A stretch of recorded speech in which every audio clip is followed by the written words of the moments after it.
Containers are a great way to add color even to the smallest of landscape. And the secret to a successful container planting is good drainage. And that starts with your container itself. You want to make sure that the container you choose has a hole on the bottom. And if it doesn't, you want to make a hole so that water can freely flow out of the container. If you allow water to build up inside of the container, it'll cause the roots to suffocate and it can cause disease problems with your plants. So the number one thing you could do to grow successful container plants is provide good drainage. Inside the pot, we can add to that good drainage by adding a number of materials to the bottom of the container. A lot of people like to use gravel, and the goal here is to provide a fairly deep layer, several inches, into the bottom of the pot, in which you allow the water to flow freely away from the soil. So you could use gravel for that. Broken pieces of old pots work really well. One of our volunteers here at the garden likes to put pine cones in the bottom of her container. So you could really use just about anything you have. Now, a lot of times we choose to use really large containers because of their decorative purposes. And often they're larger than what we really need. So when you have a pot like that, you need to fill the inside. One thing you can use to fill the space in the bottom of a large container are empty plastic jugs, milk jugs, juice jugs, and you just again want to fill up the lower portion of the container, because often the plants we put in here don't need all that soil volume. There's also a product you could buy in the store. This is called the Upsidaisy, and it just fits into your pots and raises the level again so that you're not filling the whole pot with soil.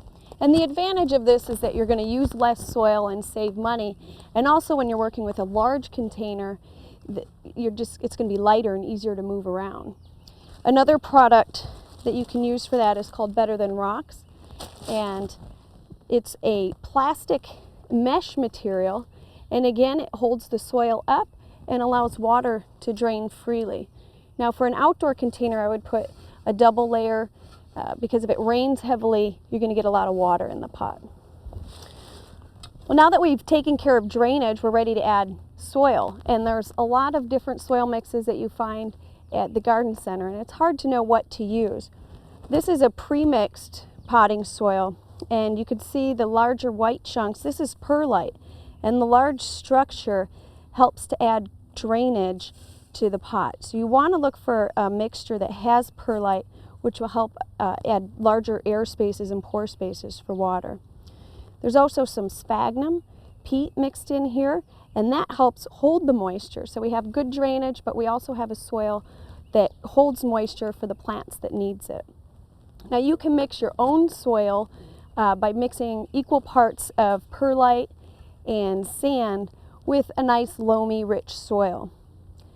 Another thing that makes wonderful potting soil is compost. Compost is very rich in organic matter, which helps it hold moisture, but it also has large particles that help it to drain well. So compost from your garden or what you purchase from a garden center will also make a nice potting soil.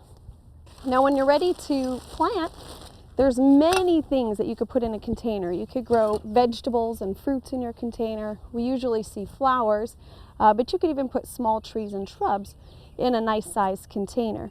When you're selecting plants, you want to think about what you're going to do with that container in the winter. If you're just growing annuals, you don't have to worry about it, but if you do put a shrub in a container, you have to make sure that either it can stay outside or you have somewhere to bring it in the winter.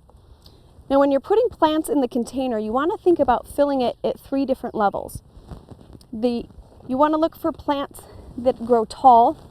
Some people would call this a spike. You want to provide a spike or some height in the container just to give it a little height and bring it up above the top. You also want to find plants that'll fill the middle space, sort of the container level.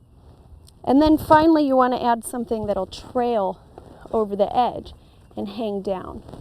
And then we have 3 different levels of interest, and you want to look for plants with colors and textures that look good together. Now sometimes you might find a plant that both fills the bottom and also trails over the side, and that works well with a nice spike. behind it.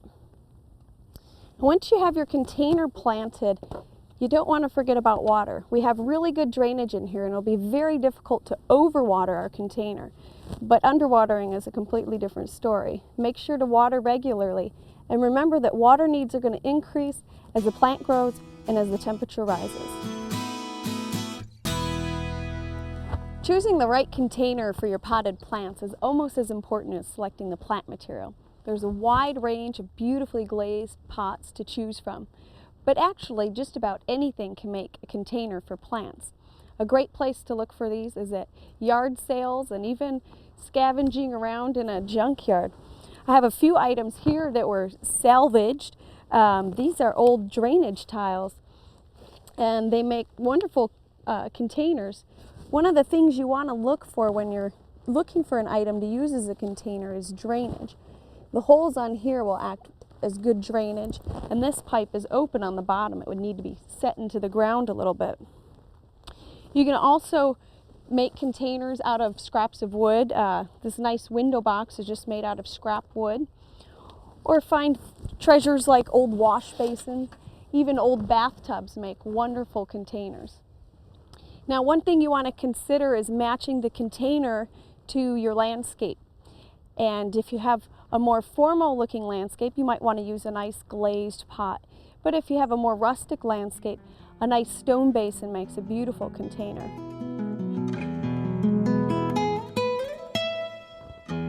The size of your container will determine what you can grow in it. This planter box is fairly shallow, and so you can't put very deeply rooted plants in it. The same is true of this tile. The small openings are perfect for shallowly rooted sedums.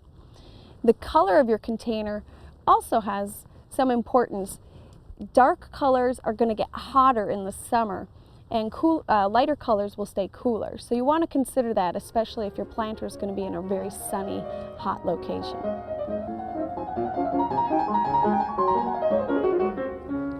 We have a wide variety of containers here, from whiskey barrels to window boxes. And one particularly interesting structure is this here. Tammy Crable, our studio garden manager, has been working on this. She took an old metal frame that we had and stretched weed mat and then burlap around it. And she's going to cut small holes in here and plant a sedum in each one. So it should be really spectacular once it's all planted. As you can see, the possibilities with containers are limited only by your imagination.